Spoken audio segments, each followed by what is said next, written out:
I'd appreciate it if you would turn off the volume on your cell phone so that we won't be interrupted during the presentation this morning. Welcome to Skidompha Library's Chats with Champions.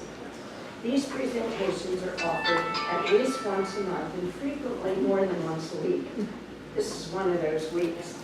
Actually, there are 2 chats this week.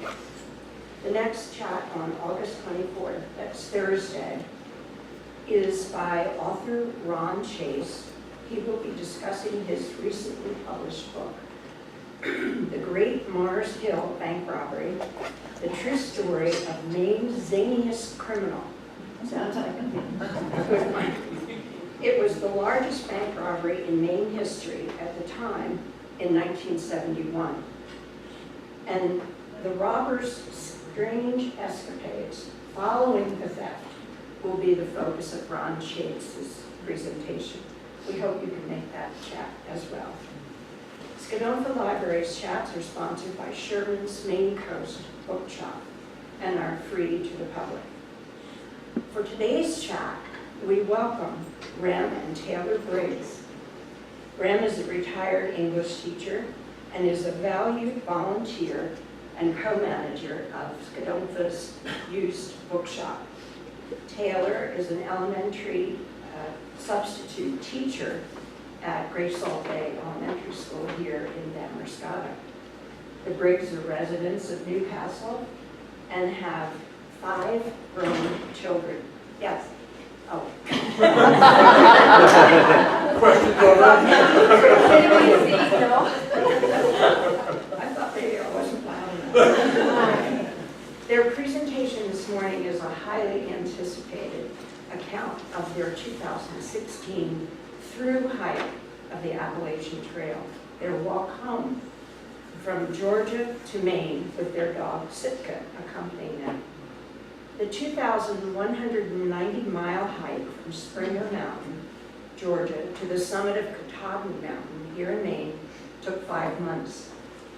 I imagine this morning we will hear about many of the joys and challenges of the hike. So let's welcome Rem and Taylor.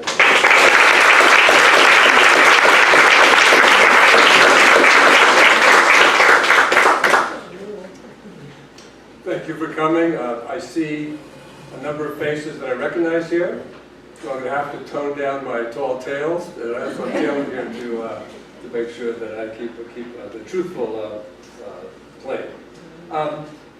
One of the questions we are often asked is why would anybody, especially at our age, leave Maine once the back of winter has been broken, spring is in the air, rent a car, quite an expense, take your 8-year-old dog, and the 2 of us, 70 and 65, drive 3 days to Georgia, only to walk for 5 months to get where we want to be in the first place.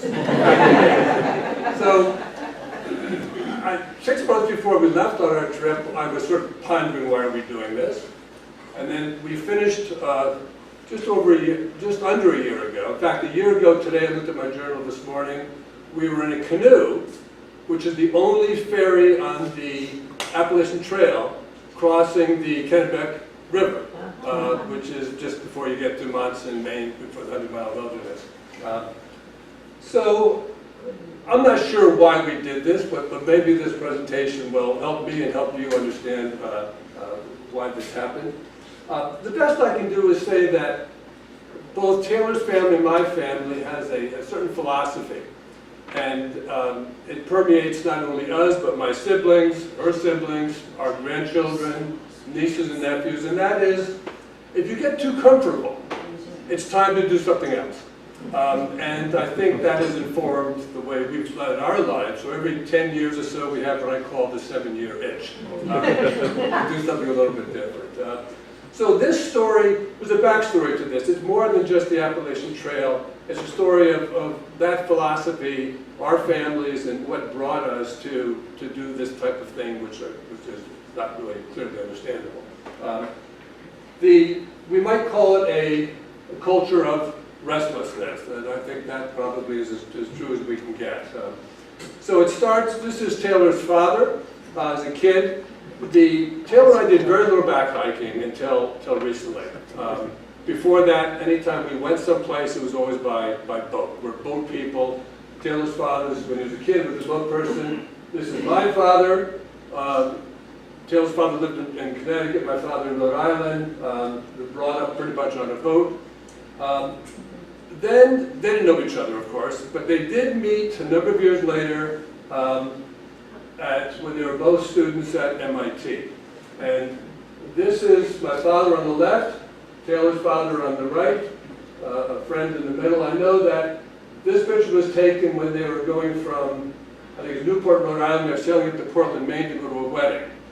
And this woman down here, I guess was a friend of Reeve Morrison, and she was down below. Reeve was sleeping in a bunk, and she tapped him on the shoulder and said, you know, the water is about a foot above the floorboards. You're doing something. And he said, yeah, I think we should be, and fell back asleep again. So, the boat, my father had bought this boat. It's a Colin Archer Norwegian design double-ender wind boat, beautiful old boat. So when they weren't studying, which was often, they were on this boat. In fact, at one point in 1936, they decided they were going to go on the Bermuda race. This is not a boat to take the Bermuda race. They went down to Newport. They had to register, and immediately they were disqualified. That didn't stop them. They left anyway. And I don't know exactly when this photograph was taken, but my hunch is that that's my dad, looking back thinking, where the hell's Bermuda? We sure can't find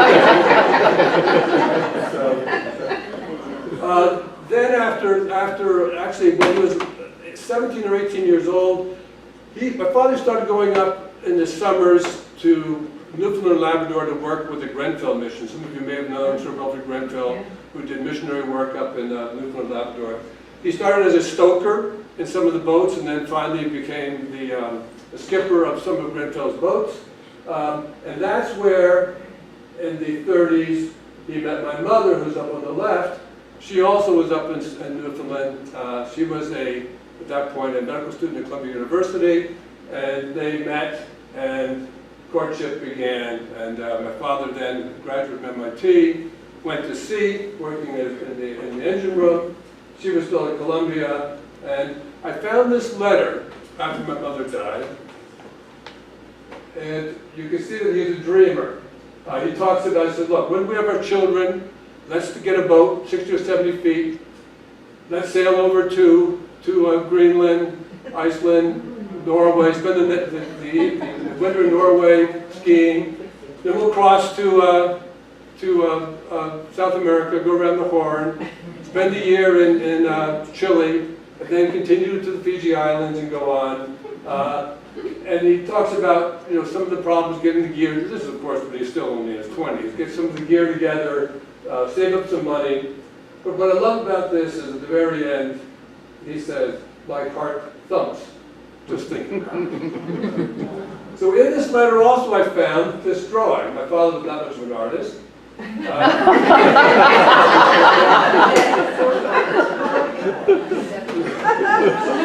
So here he is in his 20s, not yet married, but he's already telling my mother she's got to bear 7 children. You can see that it's good that he married her, because this ship that he just designed here and built, he's at the helm, and you can see they're heading away for a rock. And frantically saying, no, stop, save my children. Well, they didn't have 7 children, they had 5. These are, I'm the second one in. This is off Trapton's Island in Maine, and we were in boats from the time the ice went out, we were in boats. Before this, though, my father decided didn't want to stay on the East Coast, so he started a shipping company in Alaska. So we moved to Alaska, to Juneau. The 7 of us moved into this little log cabin, which was right at the, I don't know if you know Juneau, but if you go outside of Juneau, the Mendenhall Glacier, some of you may have been there, it's just below that on the water. That's where we live. The shipping company, it was called the Briggs Steamship Company. It was my dad, it was one of the ships. The shipping company failed, and my father was broke. He managed to find this old bus in Haines, Alaska, and he ripped all the seats out and put us in there with our furniture, and we drove back to the East Coast. And he went to work for a shipping company in New York. Problem was that their idea was that the Alaska idea was they wanted their children to be brought up with a sense of self-reliance and independence. Coming back to Westchester County, there's none of that there. Everything's done for you. So they had to concoct some plan to get us out of Westchester. So it was first my older brother's turn. They were like 12 and 13 at the time, and 2 of their friends. My father purchased this 24-foot sailboat. This is on the Hudson River, and he sent them off, the 4 of them, by themselves. They sailed all the way to Florida. And the boat never made it back. There were some personality issues, not with the boat, but with each other. But they made it back fine, the boat didn't. Then when it was my turn, my brother and I and 2 of our friends, I guess I was 11, my brother was 12, 2 of our friends, we had an old dory, Banks dory. And it's right here, you don't see it very well. But we spent the winter working with my father getting it ready. We put a well in it, put a little engine in the back, and he sent us up the Hudson River. And we were gone for 2 months, the 4 of us. Never made contact with the parents for the 2 months. We had no idea what we were doing. In fact, when we left New York, we were going the wrong way. My parents were on the shore yelling at us. And we looked at them, what's your problem? And they said, oh, you have to go north. So they were worried. So when we went under the Bear Mountain Bridge, there they were looking over us in the right direction. And then that first night, how little we knew, we pulled up on the shore, put our sleeping bags down by the boat, and went to sleep. And not too long after, we heard this lapping of water. We had no idea the Hudson River was tight.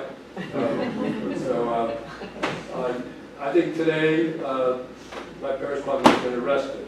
Anyway, unlike my brother's boat, we got the boat back. We went up the Hudson through the Champlain Canal, through Champlain, up the Richelieu River to Montreal and back. There's the boat. It ended up as a playhouse or playboat for grandchildren. My father had always dreamed about doing a big adventure with his family, and in '68 we did that. He had a boat, and Reeve Morrison, a store is still in the picture. We really hadn't seen the Morrison family much over those years, occasionally, but we came together. This is in Marblehead, Massachusetts.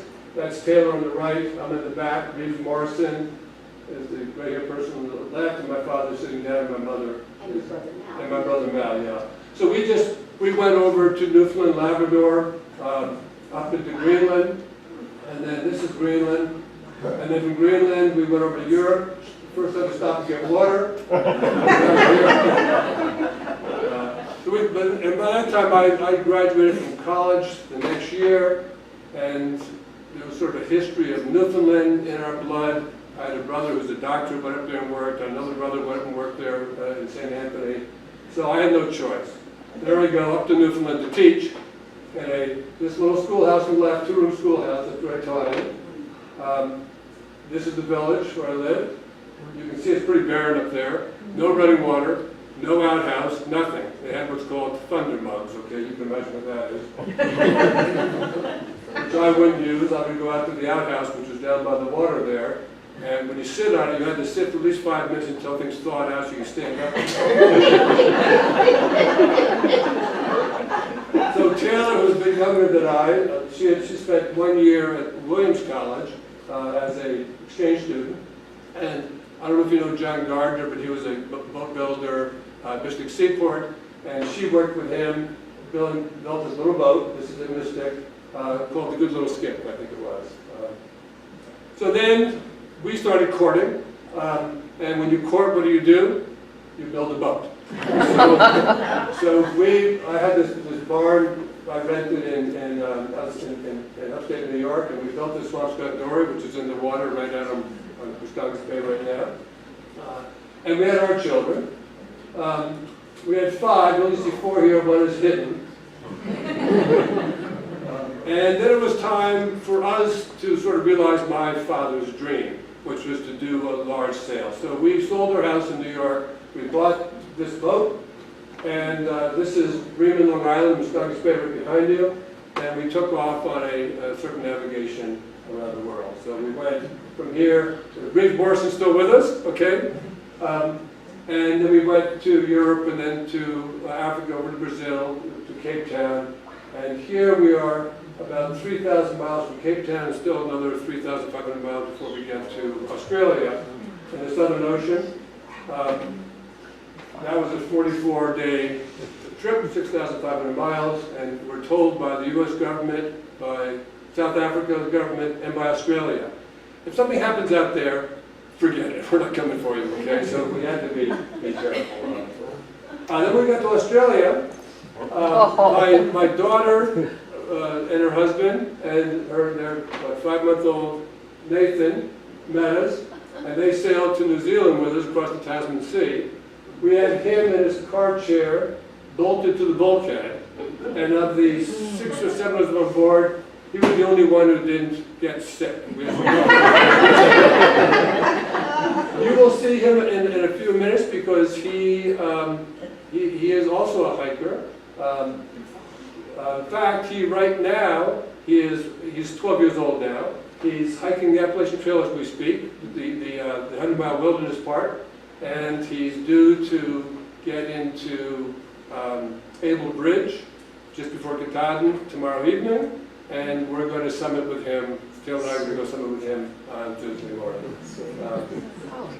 So we went from there to New Caledonia, New Zealand, did a lot of hiking in New Zealand, Ruapea, which was gorgeous, and this little boy here hiked, of course, on the bear's back.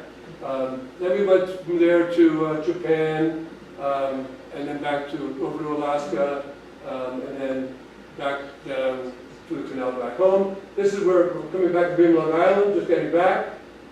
Always good to be back. I have a new grandbaby. I haven't seen it yet. Yeah. There she is. There's Rem Morrison. You can see he tans up pretty well. This is Maddy. She was, what, a week and a half old or so? And there we have the Rem Morrison. My parents had passed at that time, still taking care of the generation. Now, she's featured because she was our inspiration. Not at that age, but 7 years later, here she is, walking the 2,190 miles on the Appalachian Trail. There she is. She's the one who told me, she calls me Damps, she says, Damps, if I can do it at 7, you can do it at 70. So that kind of challenge with grandchildren, what can you say? You can say yes and then not do it, but so she didn't go alone. She went with a brother, who was Robin Hood on the trail. Everyone knows the trail names. He was the one you saw in Australia a few minutes ago. And they had been hiking ever since they were knee-high to grasshoppers. And you can see them here up in Maine, in the mountains as smaller kids. And of course, they didn't do this hike alone. Their parents went with them.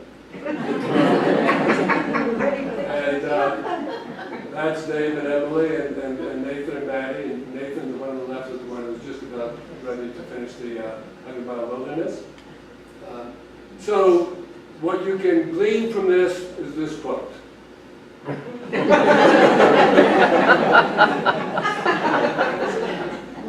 All right, so then we get to the walking. As I said, we didn't do a lot of hiking ourselves. Taylor probably had more experience than I with hiking because she, with her dad, this is her dad on top of Mount Washington, they would hike up in the winter, or in the spring, up Tuckerman Ravine, and go skiing. And Then I had a brother, Mal Briggs, whom you may know. He hiked the Appalachian Trail in 1982. He's the one on the right here. This is at Harper's Ferry, the halfway mark. And then Emily and Dave, before they were married, they went from north to south to hike the Appalachian Trail with their 2 dogs. We joined them and did a little bit of hiking. This, I think, we're hiking between Bennington and North in Williamstown, yeah. And then this is 2014, this is their thru-hike. Here they are with their dog, Orion. In fact, Orion is Sitka's brother, so they both now hike the trail. Just a little bit about the history. It's amazing that we have these cultural inheritances with these trails. And a lot of it can be attributed to 1 or 2 people. And there's a guy, Benton McCott. You may have heard of him. He, in 1921, had this concept of let's do a trail from Georgia to Maine. And he published this in an architectural magazine. His vision was very different. His vision was to have huge corridors, organic farms, communities, sort of a utopian strip of the country. That didn't happen, but 4 years later, he started something called the Appalachian Trail Conservancy. This is the building in Cartwheel Ferry. Started lobbying Washington, trying to get it. It's a complicated mess because you have local clubs, you have state authority, you have federal authority, you have an inability of no funds coming in from the federal government or the state. They just, listen, we're in favor of this, but we're not going to support it. So he lobbied for years. It was this guy, Myron Avery. Some of you have hiked in Maine may know Avery Pete. He was a Mainer. He started doing trail cutting and whatnot, and he is sort of the architect of the actual trail.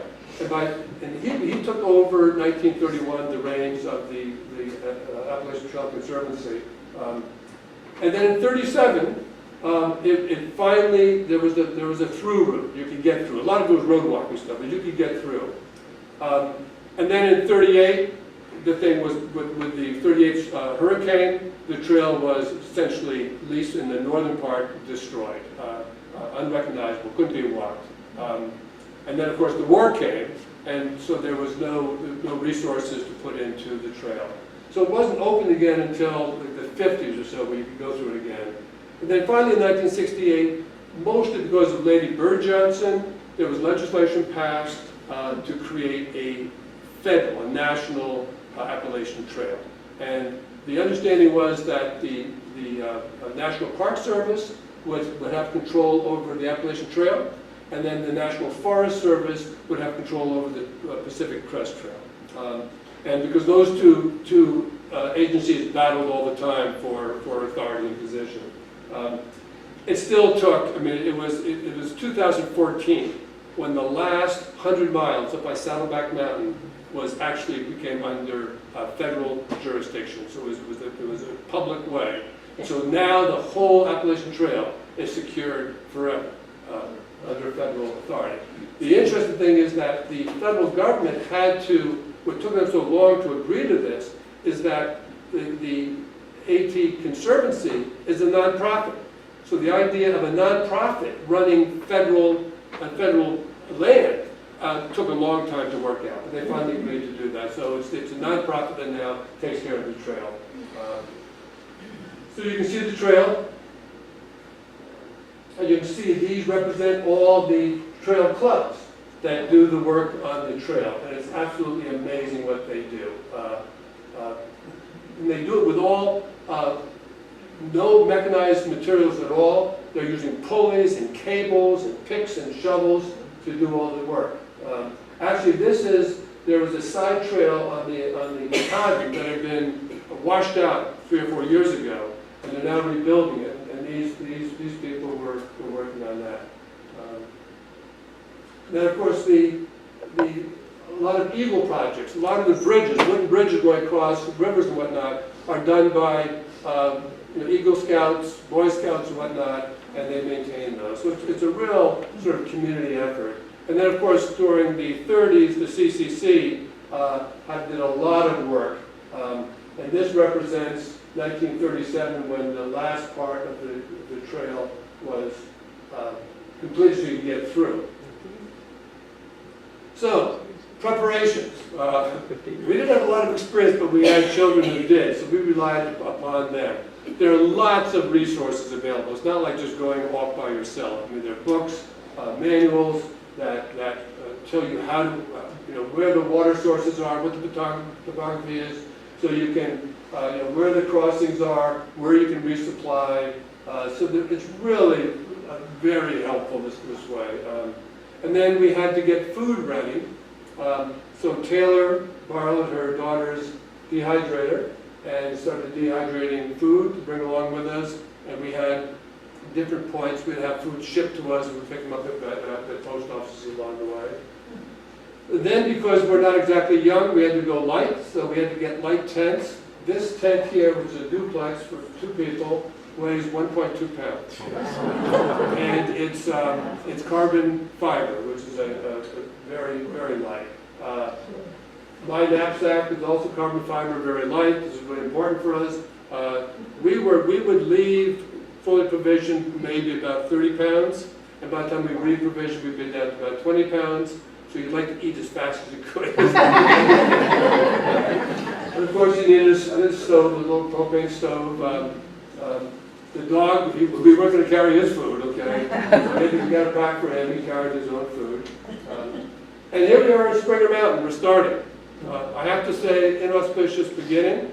We got a ride up to a parking lot near the top. We started hiking, and about 20 minutes later we realized that we were hiking north. We hadn't gotten to Springer yet, so we had to come back, summit Springer, and then start all over again. So it's sort of like that boat trip up the Hudson. The other way. What you do is, it's 2,190 miles. That changes every year because they do rerouting to do a better trail with less erosion each year. On average, it's 5 million footsteps, 14 states. Your elevation gain and loss is about 465,000 feet. Roughly the equipment from sea level going up Mount Everest and down 17 times. Okay? Wow. It's a lot of walking. Those are his footsteps. So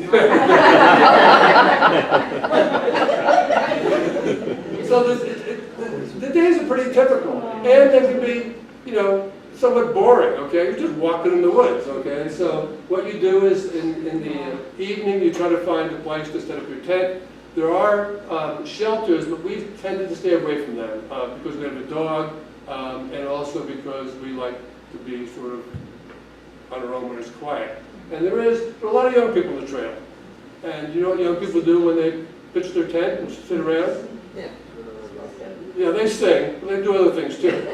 So, I mean, they can be loud. So we were sort of off by our own. You can see we have those flags up there, which are sort of a connection with our grandchildren. Those flags were the same, one of those Tibetan prayer flags that they brought up at their tent when they went 2 years before. So you pitch your tent, and then Taylor was the navigator, so she would sort of plot out the next day, how big is the climb, where can we get water, that type of thing, which was critical last summer because last summer, as you know, was a very dry summer. So we had times where we were desperate for water, so I really had to think through on that. Usually we'd get up, plot out the day, and then mostly we'd walk for like 2-3 hours before breakfast. And the reason is you wanted to, when your legs are still workable, you want to use them, and then take a break. Here we are with some family taking a break for breakfast. And then anytime you can get water.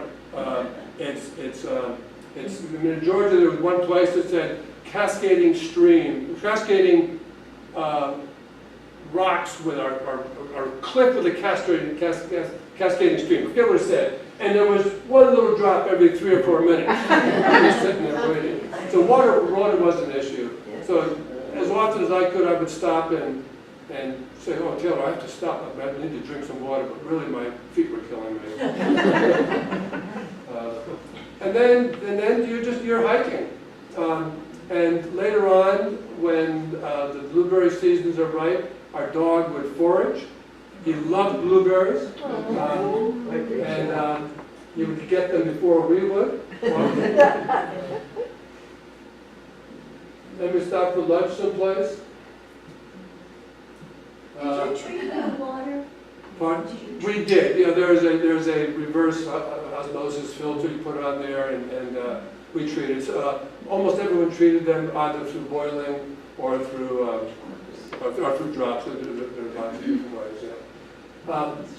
I must say that staying clean is a problem. Anytime you can get some of the muck and dirt smell off you, you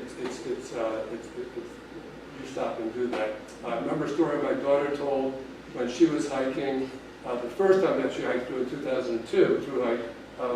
She went by some day hikers, maybe in the Smokies, I forget where it was, and as she went by, she heard the little girl say to the mother something, and the mother's answer was, "Oh, they're thru-hikers. That's how they smell." So it wasn't, you wouldn't want to meet us at a roadblock. And we had great respect for those people who would hitchhike into town to resupply, who would pick us up. Often it would be pickup trucks, and the word would be in the back. So,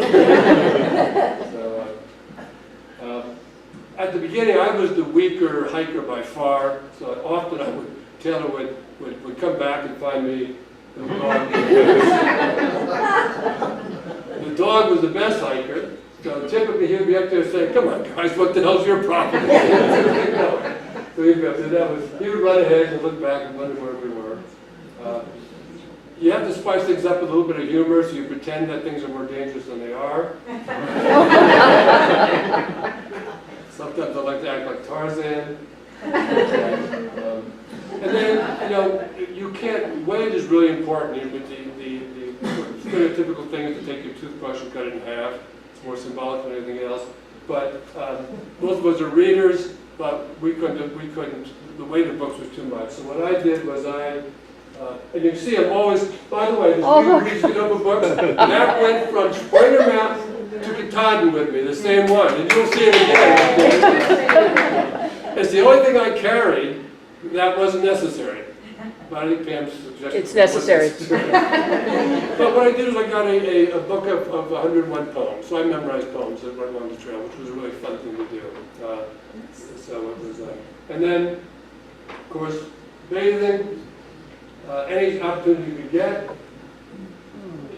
Then you look for a place to set up at night. You want to go by a water hole, by a stream of some sort. So we set up camp.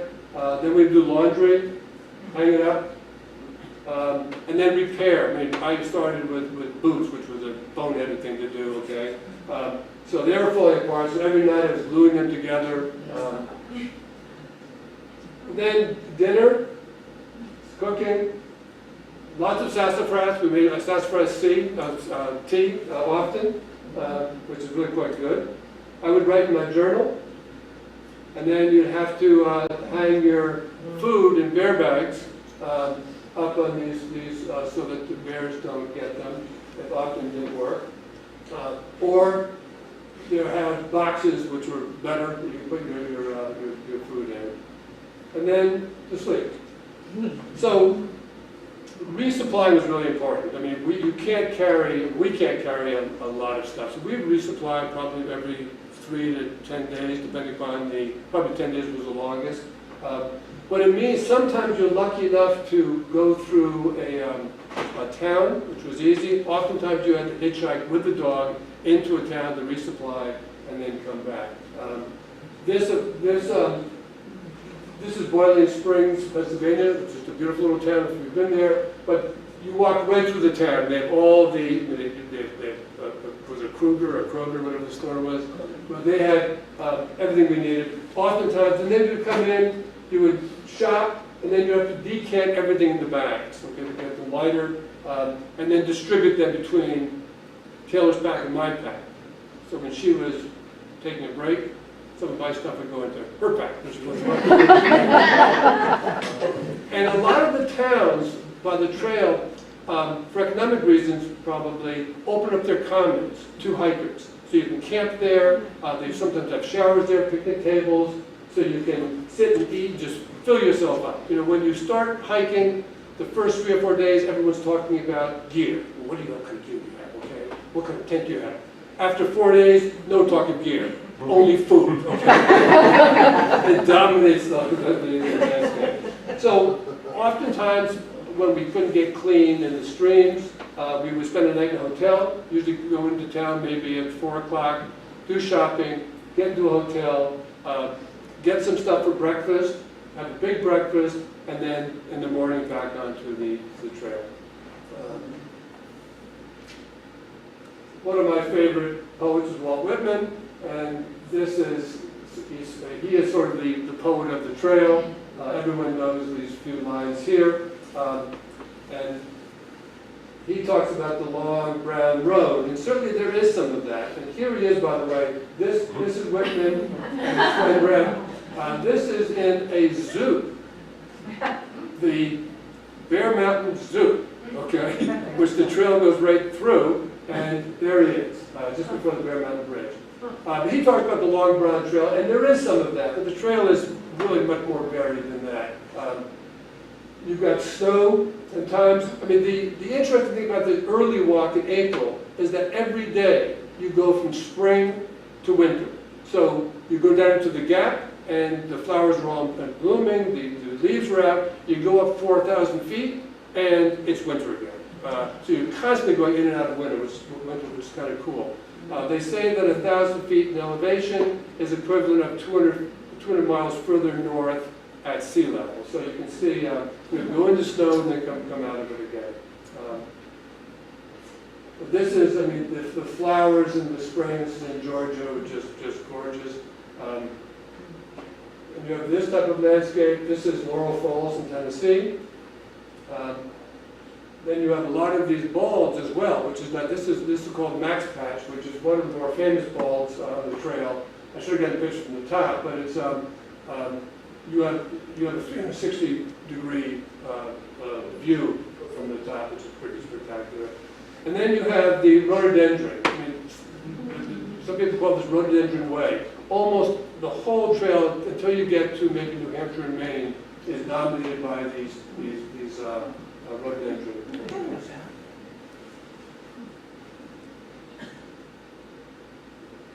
Then you get a different landscape. There's a lot of climbing. This is Mahoosic Notch in Maine. And if you've ever done it, it's the hardest 1 mile of the trail. It took Taylor and I in Sitka 5 hours to do 1 mile. Raining. It was raining.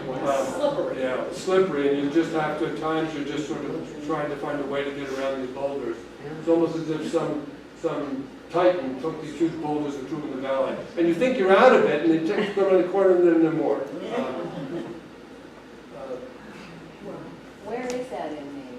That is, let's see, Mahoosic Notch is, is it before Saddleback? Yes. It's before Saddleback, yeah. It's, you get, you go through the Mahoosic Notch, and then there's something called the Arm, okay? In Georgia, in the south, where the gentle people live, they have switchbacks, okay? In Maine, what the hell is a switchback? So the arm goes straight up. Okay? It's tough. It's a good idea. And then the trail, obviously you're going through over highways and whatnot, so you've got a lot of these bridges they built, I mean, to go to the highways.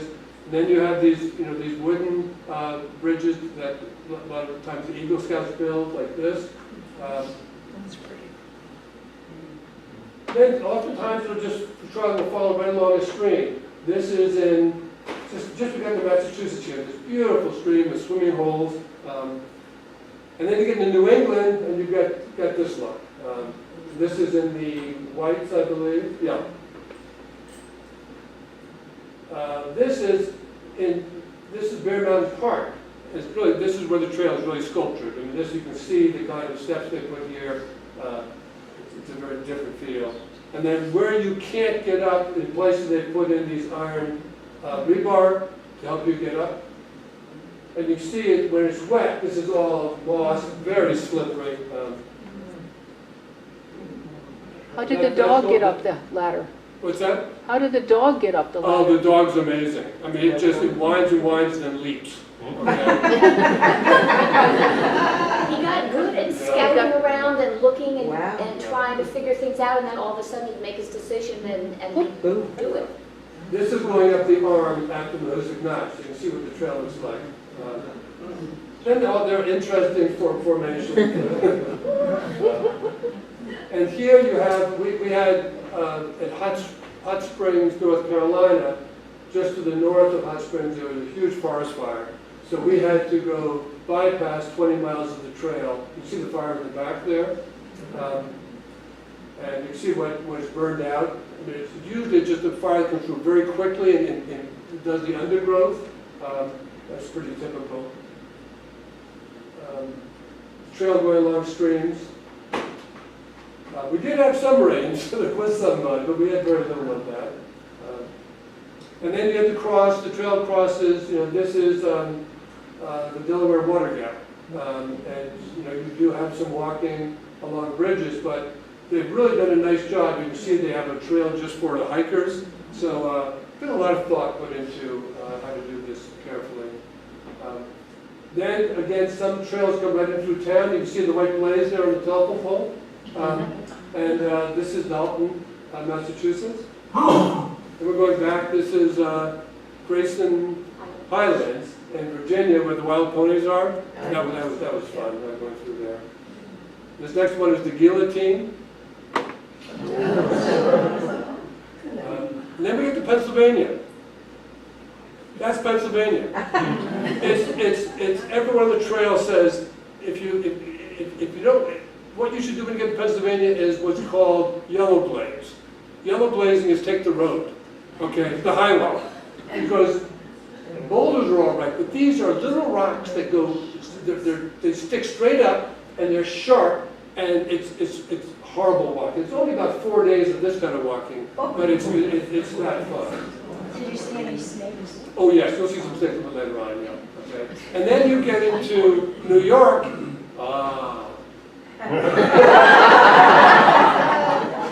That's better. Once in a while, do a little bit of climbing, but not much. Okay.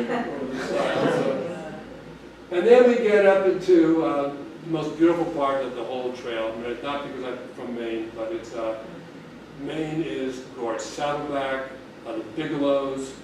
Rosie's a Bigelow back there. Okay, so it's just spectacular. I mean, you can just see it. Actually, this is in the Whites right here. Actually, so this is I don't know if that's probably not Washington. I'm not sure. But when you get to Maine, there's a lot of these swing bridges and whatnot over the streams. This is the Hoosic Notch again. There it is again. They tell you which way to go, but it doesn't work. And then in Maine, we were lucky the streams were low. So crossing was easy. It's not always that case.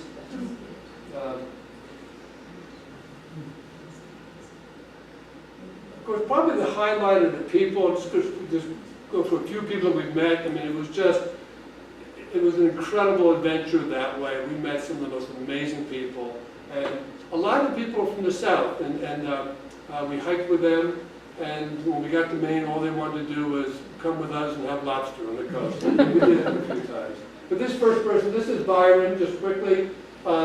He got to the Peace Corps from Tennessee, got to the Peace Corps, and then he worked for 7 or 8 years in the diplomatic service in Africa. And a lot of the people on the trail are young people in particular, are rethinking where they're going with their lives. He got tired of spending 5 or 6 months writing a report, having the superiors spend 3 months going over it, publishing it, and having 3 or 4 hits on the internet. I mean, just said, what are we doing with our resources?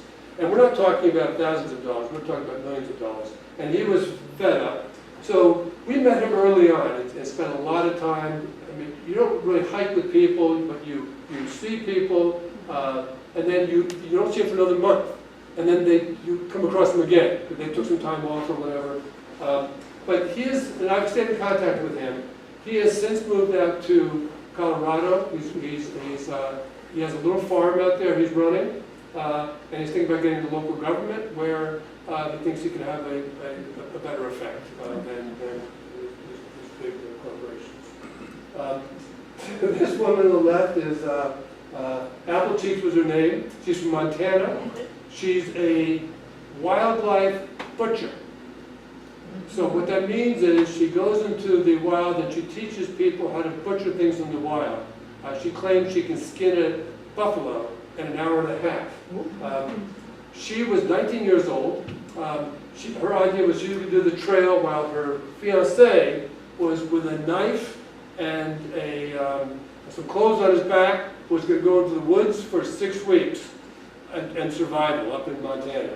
And then if they both made it, they were going to get married.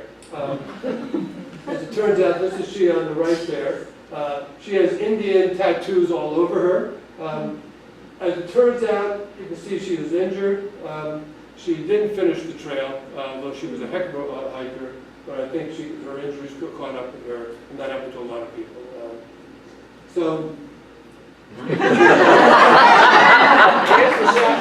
This is Waterbug. Waterbug, believe it or not, he's not originally from Maine, he's a transport from Maine. And you can imagine what his career is. He's a drummer in a band, okay? Quite honestly, I don't know if you know him, he was nuts, okay? He was constantly getting arrested in town, both for public drunkenness and indecent exposure. I had to mention him for, it's a very varied group. You think of hikers as being sort of one type, but they're not at all.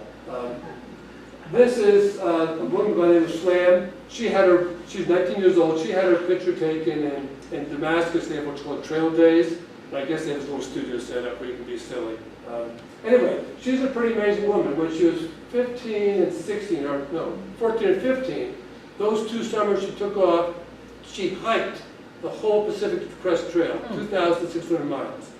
Then when she was 16, she went and hiked the whole Continental Divide, 2,800 miles. And now she's doing the Appalachian Trail, and that would make her what's called the triple crown, doing all 3, which is unusual for someone to do that.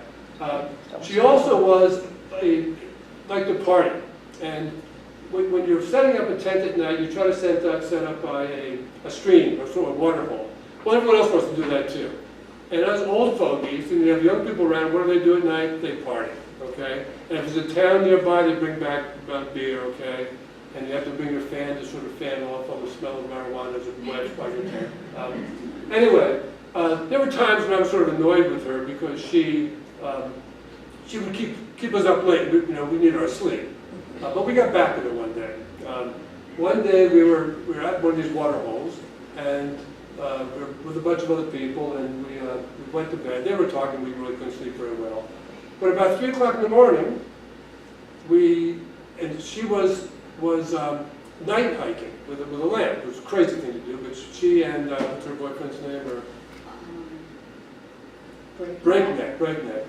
They were walking along the trail. They didn't know anyone was around, and they were hiking along.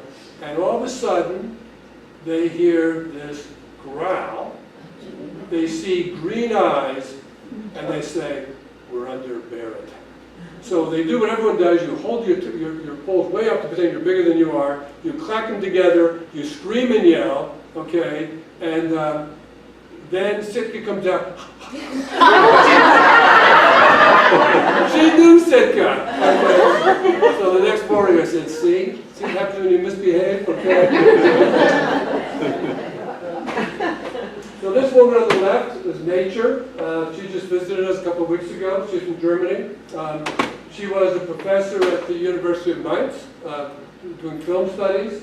And once the huge sort of influx of immigrants into Germany came, she's reassessing her life. So she said, what am I doing? I need to do something more important. So she came to the hike the trail. She's now back in Germany. She's left her professorship. She is taking courses in social work. She's working part-time for the Red Cross. And her emphasis is on working with the recent immigrants, mostly from Syria, who are coming in. these two people in the back, left and right, are identical twins. And they are from Michigan originally, dropped out of high school when they were 14, started making race cars, decided that wasn't what they really wanted to do, got their GED, joined the Army gave them got them through college, and they then went on to a career working for the federal government. So they wouldn't tell anyone what that career was. They're retired now, so you know what their career was. And they were a lot of fun, great hikers. They both live in Florida now, but an unusual group of people. And then these were, this guy on the right is the oldest guy we ever met on the trail. He was 74, and this was not his wife, but a woman that he had hiked the previous year with the Pacific Crest Trail. Portia, she's from Pebbles, rather. Pebbles is from Belfast, Maine. She started hiking from Spring Mountain when she was 15. She's homeschooled, so she said, I can take physics next year, okay? And she's hiked the trail alone. I mean, you do see some young people, but that's pretty young. And then there's a place in, was it North Carolina, Woods Hole? Anyway, this woman on the right, her name is Neville. Her grandfather had a little cottage, little place on the trail, and she met a guy, Michael, through hiking, and they've started this incredible, it's a hostel for hikers. All the food's organic. They have pigs, they have ducks, they have geese, they have grow their own vegetables, they have yoga, and it was a real nice place to start. El Tejano from Texas, just an example of a guy about our age, a little bit younger, good hiker, but what happens to a lot of people after 1,000 miles ago, they start wearing out. And he had to get off the trail for knee problems. This guy on the right is Farmer was his name, and Dolly was his girlfriend. She's in the purple there. They're what's called warrior hikers. I don't know if you've heard that group, but they people get back from Afghanistan or from whatever who are sort of injured either physically or otherwise. There's this group that hikes and goes down the Mississippi River and does all kinds of things to try to get them sort of back on an even keel. Wonderful guy. We bumped into him 3 or 4 times. They don't go very fast or very far because when they go to towns, usually the towns set up some barbecue or something to commemorate them. And then this is the last one. This woman was a Soba, next one, southbounder. We met her on the 100-mile wilderness, maybe? Yeah, well, okay. Oh. She was just starting, that's why she's smiling. So I had to get her with Skidompha books because you can see with a tattoo. It's an owl. It's an owl. It's not as quite nice as Oh, our owl, Sophie, but it's an no. owl. Okay. And this guy on the left, Yard Sale was his trail name. Yard Sale because he was a biker. And one time he had a life-threatening crash. And when you crash that badly, everything that's on you and around you is scattered over the ground, like it was a yard sale. He was doing fine. He was called a flip-flopper, which means he starts at Harper's Ferry, hikes to Katahdin, takes a bus back to Harper's Ferry, then hikes from Harper's Ferry back to Georgia. Wonderful guy. He had just gone through a divorce. He was from Colorado originally. Moved with his wife to Georgia, didn't like it there, didn't like accounting, wanted to get something different. So he's now back in Colorado working in a bike shop and hoping to start his own bike shop. This is chicken feet, okay? You can see he's got a chicken foot hanging from his, and it's 30 years old. So I always kid him saying that, when you get hungry, what do? Just stick that in the hot water, okay? He has an interesting story. He was born in Saigon, a lawyer at the University of Saigon, somehow started working for the American government, which was not a good idea after we left Vietnam. His older sister and brother tried to escape on one of the boats, but didn't make it. he decided he was going to try. He did make it, ended up in Malaysia, was there for 18, 19 months, finally got permission to come to the States.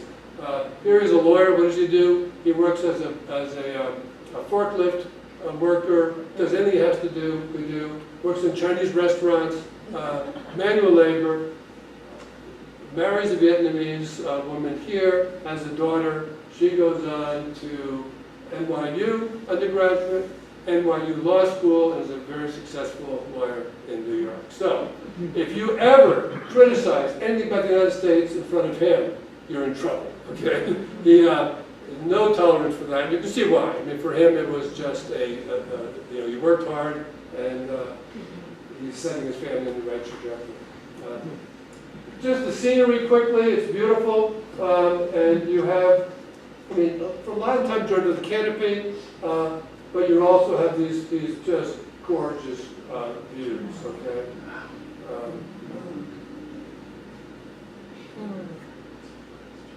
And it's varied. You know, you have Cartwheel. I think this is someplace in Pennsylvania, maybe. This is the town we went through. Actually, this is Boiling Springs, Pennsylvania again, which is a beautiful little town. Go through these fields.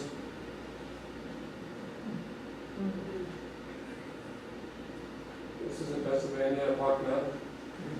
Cool. This was in, this is up by Whitecap, I think, in Maine. And it just looked as though, I mean, you're almost in an airplane looking down there in the valley of the clouds.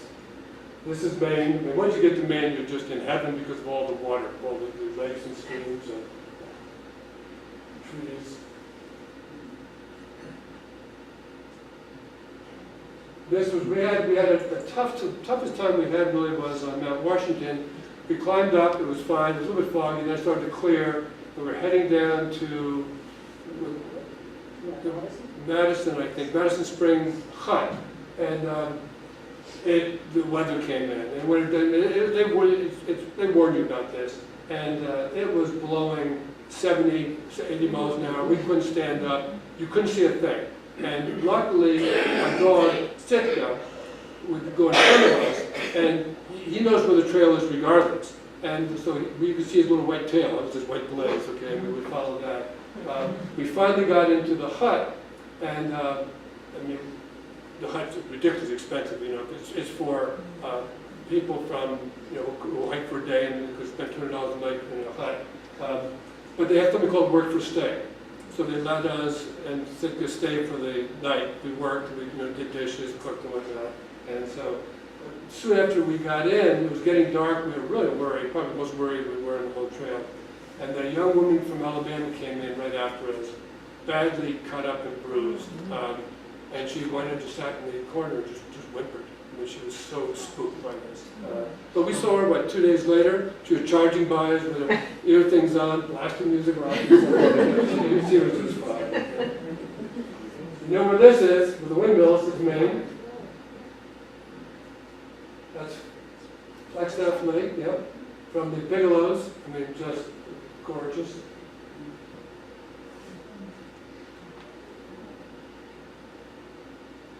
Okay, one of the things was great about this trip is observing nature, and a lot of hikers just sort of are trying to do miles. We would stop, and I photographed every stupid flower I could find.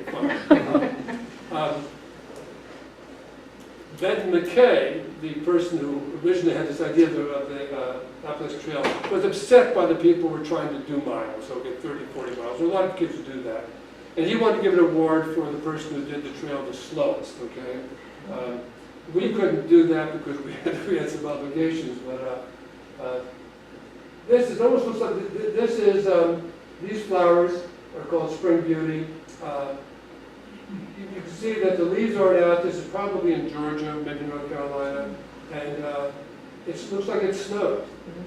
Now, this is the test for the audience, okay? I didn't know much about flowers when I left, but I took some pictures, and let's see how you guys can. Anyone know what that is? Bloodroot? You are right. Well, okay. How about this one? This is one I've never seen before. It doesn't photosynthesize. It grows from the root of oak trees. Is it like Indian pipes? No, but close. It's squall root, it's called. Squall root, yeah. And we just saw tons of that. This one you all know. Slave slippers. Wow. Which one's that? Gold. Oh, you guys are good, okay. This one I had to look up. Snowy orchids. Trout lily, yeah, I called them tiger lilies, and someone said, stop calling them tiger lilies, they're trout lilies, okay? And they're called trout lilies because of the markings in the leaf, I guess. Oh, one of our favorites, yeah. Azaleas. Indian. Okay. Dutchman Briggs, you guys are good for us. This one, we saw these for months, and then finally my son came and hiked with us for a while, and he'd taken it. Anyone know what it is? No, it's not. It's sort of like, it looks like it's called hobblebush. Okay. Sassafras. It's like aloe. It's called fly poison. That one you know. Well, that's just a reflection. I thought it was cool. Yeah. Bunchberries. Yeah, I don't know. The name that we used found was Clintonia. Same thing, yeah. Okay, good. We saw, and of course, you only when you go north, you see what the berries and what the flower looks like. So we never saw them with flowers on it. And this is on top of, this is Musalaki. And what do you find on top of Musalaki? It's a rather sad story though, because this moose, we probably know that the deer ticks are just ravaging the moose population. Some of them are found dead with like 10, 15,000 ticks on them. This one was obviously in the rest, we walked right by him, and the next day he was shot. You asked about snakes? Lots of, the black snakes are huge. The only place they can get sun would be on the trail. And so you would just, just walk around them. Then the dog had no interest in them, which was great. Swallowtails. Okay. This is the second biggest tree on the Appalachian Trail. It's called the Kefir tree. And I think it's in North Carolina. The biggest one, by the way, is in Pauling, New York, when you go through there. We love trees that we aren't familiar with. And anyone know what this is? It's a magnolia. Yeah. And they're just huge trees, there's the leaf. And they're just great, mammoth, beautiful trees. Remember what this is? Pawpaw. Pawpaw! I picked one and ate it. Oh my God, it wasn't right. I sung that song about, but I'd never know where pawpaw was. Now, also on the trail, I have a habit of seeing clouds and seeing images in the cloud, or seeing things in nature and having images. And Taylor says, "Hey, you're crazy, that's not there." So what I'm going to test you, and if you can get two of these right, I'm not certified crazy. Okay? Same as you. The same as me, that's right. So this is nothing particular, I just thought that was interesting. Whoops. Oh, no. This was Hog something Gap, I think it was. You can see this monster is eating me away. What's this? Elephant. Aha, number one. Okay, I need one more. Giraffe. Ah, number two. Good. Giacometti figure. A dog. A what? Pumpkin. Oh. You guys are saying design. Yeah, I thought it was just a head coming on the ground. Oh, no. So that's, We got all kinds of stuff here. Headless horseman. Mad Viking. Now this was a petrified root, so it was just amazing. You see the actual roots there and the petrified roots next to it. Tree eating the rock. And what's amazing is how one of the things that amazed us was the tenacity of nature, trying to stay alive. And we saw it all the time. You would see a tree on top of a rock with no visible soil. And then you see a root coming down through a crack and just trying to make it. Here's what I looked like after I fell off a rock. This is what my knee looked like.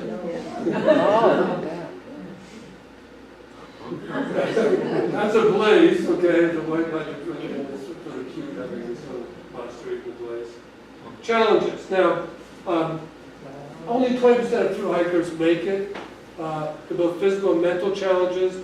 At first, they're mostly mental, if you leave the mental challenges. But when you start in Springer, the first road crossing is at Neal's Gap, which is about a 3-day hike. As you come down there, the road is just lined with taxi cabs. Okay? And people just scrambling to get in, one poor spot, just trying to get the hell off the trail. And hiking shoes. And then there's a tree there with thousands of hiking shoes. People just say, free at last, free at last. Throwing these hiking things up in the air. It's just, we decided not to participate. These are my feet. I made the mistake. Thank you. I made the mistake of, when you get a hot spot, you're supposed to stop immediately and treat it. I said, well, I'll wait till the evening, and that evening I took off my boot. I was soaked with blood, okay? Yeah. And I paid the price for that for 2,190 miles. It never really healed properly. Knee problems. Taylor you had really no problems. I had, for 500 miles, I was walking like this. I had huge tendonitis in my knees, and one knee in particular. And for a long time, we discussed getting off the trail for a week or so, trying to rest. I went to two emergency rooms. The first one, they just gave me shots of cortisone, which did nothing. 3 weeks later, we went to another one, and it was interesting. I was taking ibuprofen. Everyone takes ibuprofen. It's called vitamin I, right? And it wasn't doing much good. And the physician at the emergency room said, it sounds silly, but try a lead. It is different. So I did that. Within 3 days, I was fine. Poison ivy is an issue. Lots of Lyme disease. A lot of people getting off the trail because they're just, they're sick with Lyme. I talked about snakes. These are 2 rattlesnakes in Pennsylvania, basking in the sun. Wow, that makes my mind up, huh? That's a copperhead. The bears, we had a dog, so we saw very few bears. Other people saw many bears. They're usually not a problem unless you do something sort of stupid. So in the Smokies, this one guy put some salve of some sort on his leg and got into his tent. He woke up with the teeth of a bear around taking a bite out of his leg. He was airlifted off, and it's sort of a sad story, not for him, but for the bear. The bear was shot, and then they did some tests and found that they had shot the wrong bear. But the oil he used had coconut oil, the salve that he had rubbed on his leg. And so you think you're putting all your food up in the bear bag, but sometimes you don't think about toothpaste or lotions or salves or whatever. Yeah. So. No, I mean, the bears are not afraid. They're afraid of dogs, but not of humans. I mean, we had some friends who had their stuff up in a tree, and the bear went up the tree and was just clawing at it, okay, and finally broke it, got it down, and then just once that happened, they just tear it apart. We were lucky. We only saw a few bears, not many. Mental challenges. The biggest problem is you get to the end of Georgia, you've done the first 78 miles, and you look at the sign, you have 2,199.6 miles, and you say, oh no, okay, why are we doing this? Okay, that's a long way to go, and there are a lot of mountains between us and them. So what we did, and a lot of people do, is you break it down to little increments, okay? I say, okay, let's not think about Katahdin, let's think about Fontana Dam, okay? So that's the next spot. And then say, okay, let's think of Klingman's Dome, which is the highest place in the Smokies on the trail. So there's that one. So you keep doing that. Then there's Damascus, Virginia, And then the town is saying, okay, I can do it if I can get one more ice cream, okay?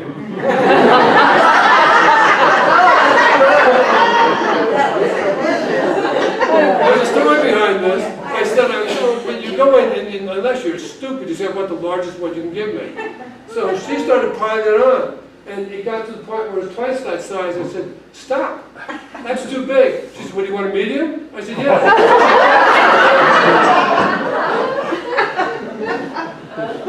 So Sitka got some too. So every time you get to a milestone, they let you know it for that same reason. Also, all along the trail, there's something called trail magic. People come out, and in fact, my daughter and her husband are doing it right now outside of Katahdin for people coming through. But this time of year, the mass of thru-hikers are coming through. So you have, this was a Baptist church, I think, coming and giving you food. And it happens primarily in the south, but also in the north. I mean, that southern hospitality is certainly true. Then there are other milestones. This one is the Dragon Tooth, which is sort of iconic. I don't know if you can see me on there, but I was stupid enough to try to climb it.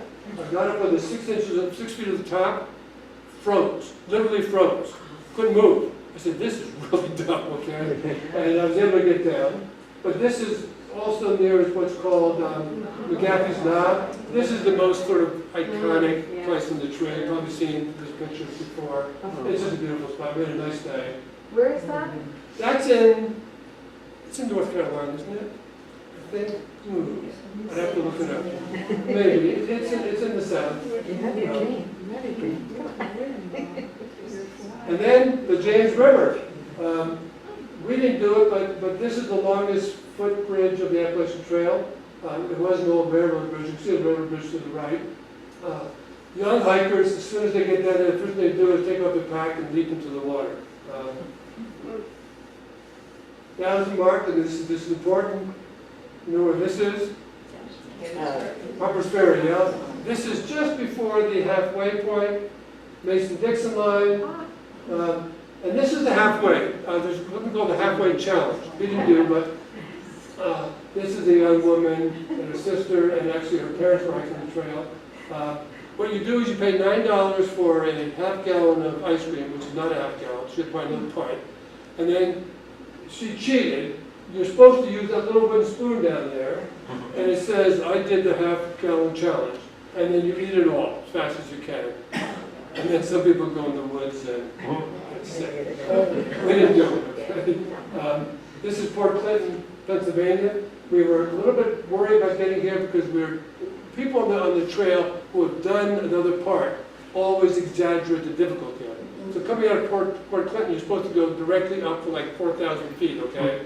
It wasn't like that at all. But that was another mark. And this one, that's the Bear Mountain Bridge. And of course, for me, that was important to take because I can remember going to do that when I was like 11, and my parents were waving at us. So this was important. We're back in, I taught in New York State, so it's back close to where I live.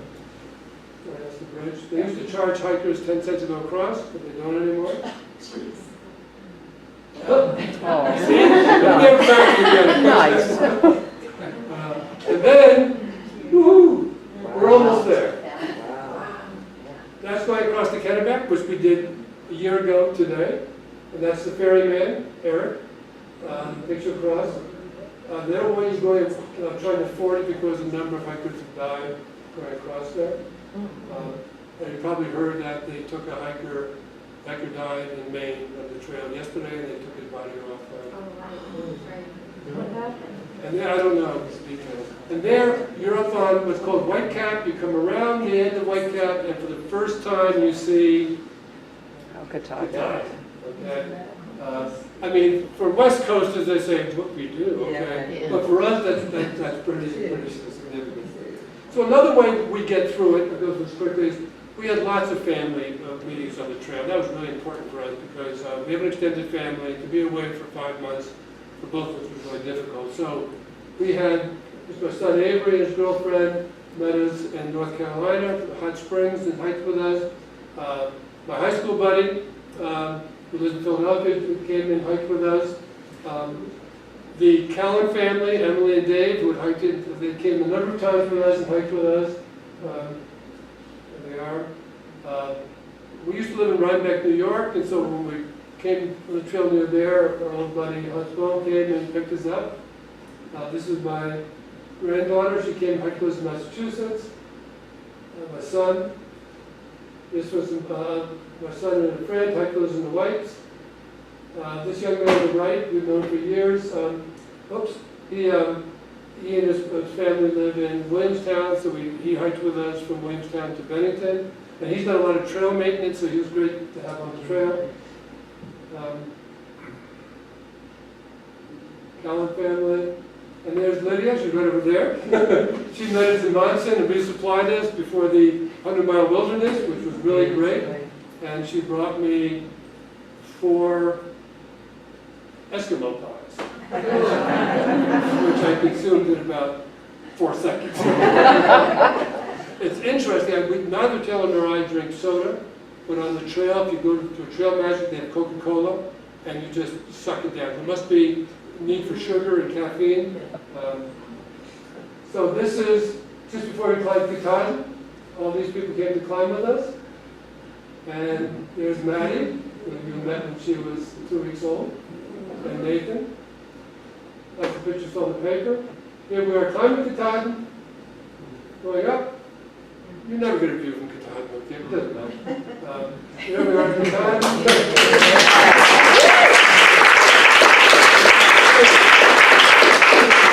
And it was so great having people we'd hiked with before with us.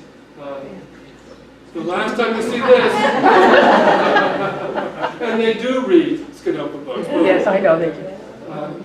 And then we decided to go down the Blue Trail, and we met toward the end, we met 4 or 5 people that we had seen over the months, and most of them from the south, and they said, we need to go to visit you in Newcastle, go out to Bremen, Long Island, and have lobsters.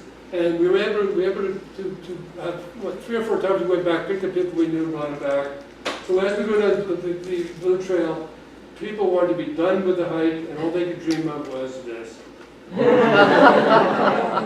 So these were hikers. Well, you can tell. Some were hikers, some weren't. You can tell which side of the table were hikers with them.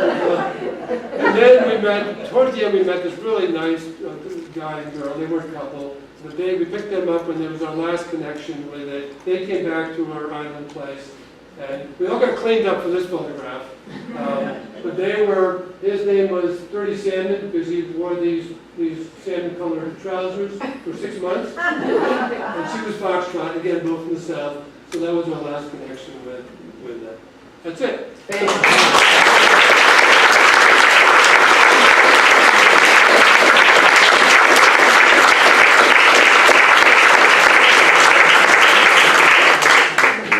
What were your trail names? And why?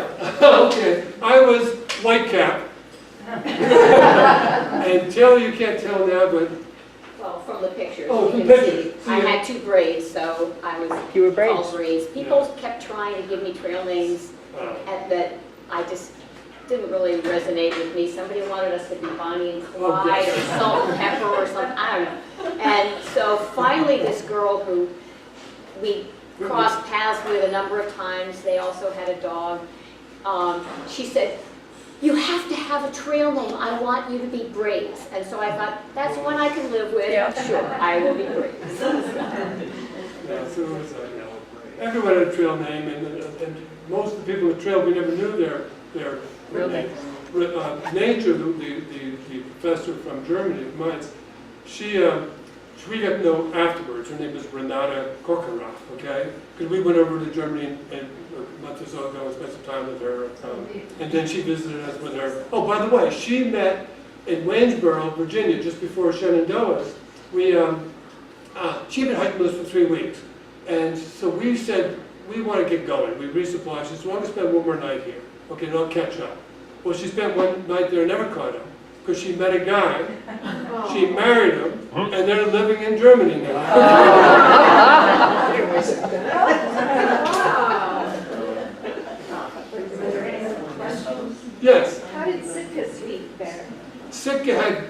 had no problem. One time, we were coming down into Pearisburg, and he got his leg caught between two rocks, and came over, and we didn't see it happen. We heard this screech, and he could barely walk. And he would walk a few feet and then lie down. We gave him an aspirin, and then that night, someone we knew, pantry, he had a dog with him as well. He gave some doggy aspirins, and 2 days later he was fine. So, you didn't mention insects. Did you meet any? Yeah, but they weren't a problem. they weren't a problem. No, they weren't. We didn't have. By the time we got to Maine, the black flies and mosquitoes were pretty much done.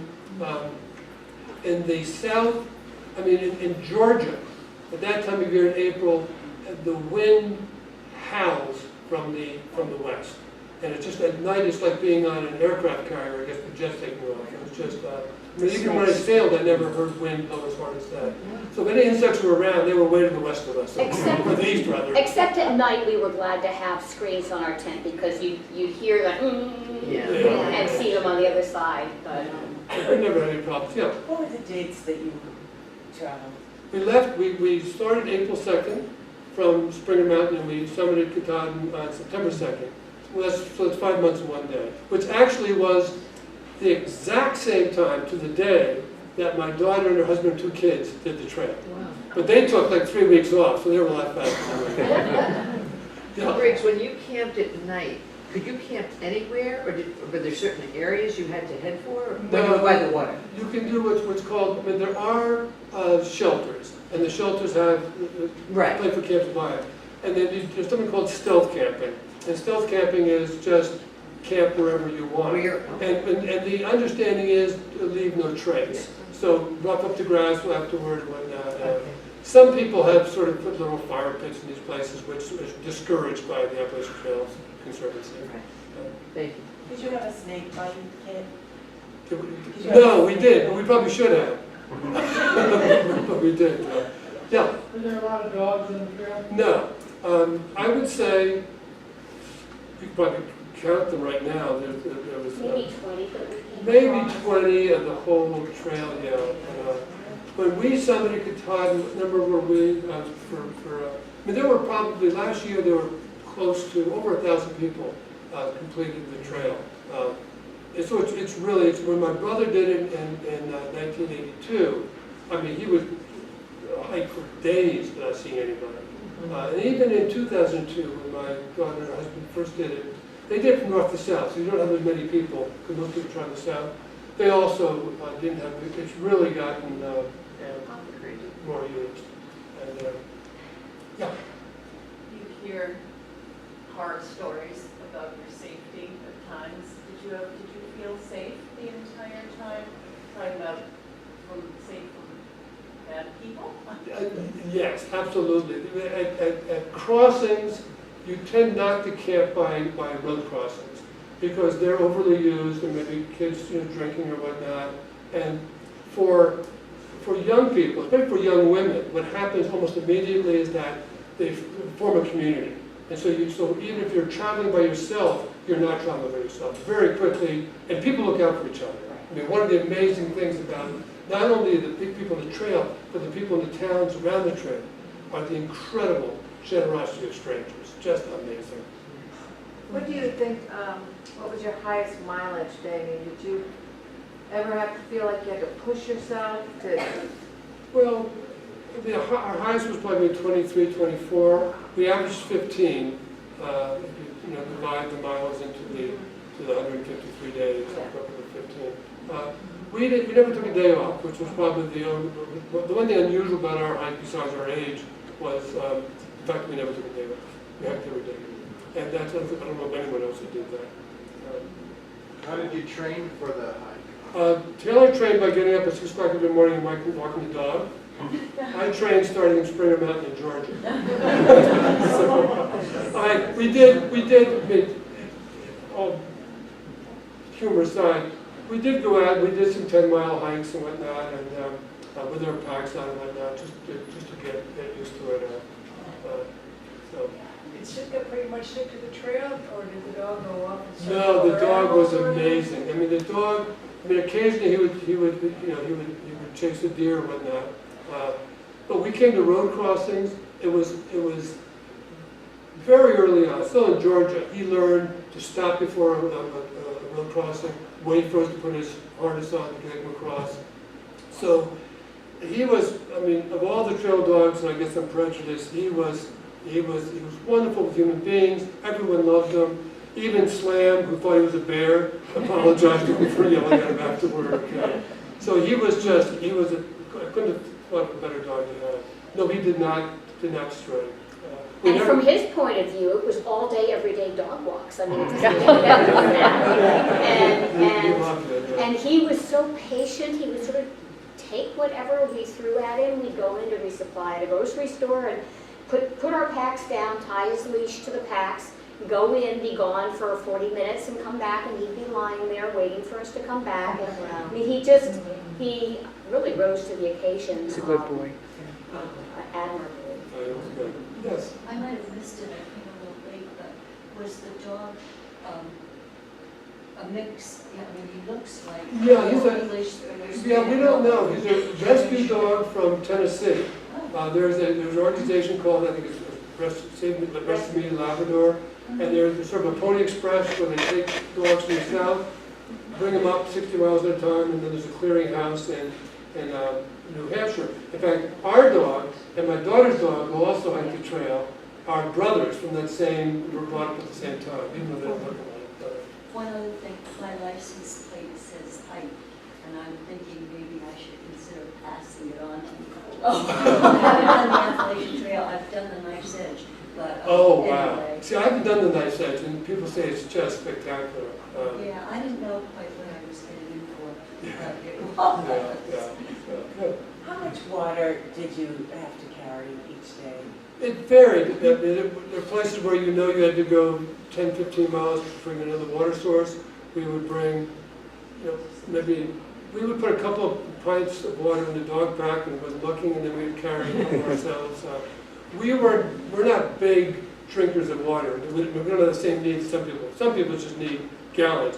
A lot of people have the Camelbacks, which the only problem with that is you don't know when you're low, so you can get in trouble if you're taking too much. But we didn't have, one day we were worried, we ran out of water, and the dog found some water for us between a crevice. Yeah, there was one place that was on my map, but we just couldn't find it, and it turned out that it was sort of this little crevice in the rock, and if you knew that it was there and you looked in, there was a place where it was trickling down and you could get water. And the dog, yes, found it before we did. The only place that was really potentially problematic was in New York. It was very dry, and a lot of the water sources were dried up, and Trail Angel people would leave gallons and gallons of water at the road crossings for people to fill up their water bottles. Nice. I mean, it's just mind-boggling how thoughtful people, and they're not just people who hiked themselves, they're just other people who are interested. We came across some people doing Trail Magic who they just had this passion for the Appalachian Trail, and they were from, I don't know, Ohio or something, and they drove all the way out to Fontana Dam area or someplace to set up, sandwiches and just big, huge tables full of food for hikers, and they loved meeting people and talking to them. I have to say that what this trip did for us was it reaffirms for you what's important. And because we get caught in the news cycles and whatnot, and we get depressed by it. I mean, there's so many great things out there.